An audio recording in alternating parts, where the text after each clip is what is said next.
enthusiastic young boys like us standing in front of people like here to speak out more about hygiene in our different communities to you, the audience. You're with us, and one of the guys, Masib Karibe from Jamaica Global South, and my brother, Jelly Karibe. Karun, the wonderful animal. Many people say it's too clever. Listen to an interview one day in the country so called Murengi Bumbali.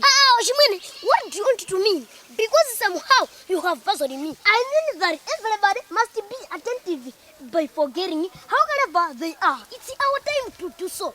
Cleanliness is needed among the people. Cut out fingernails to avoid germs hiding it. All kitchen utensils must be clean. What's changing is the number of the baby. A woman must wash hands. Use toilet when it's figuring. Remember to wash hands with soap after that. Of course, your hands may look clean after the toilet, but usually have very small living organisms which can cause diseases, e.g. cholera and diarrhea. God bless you. Thank you.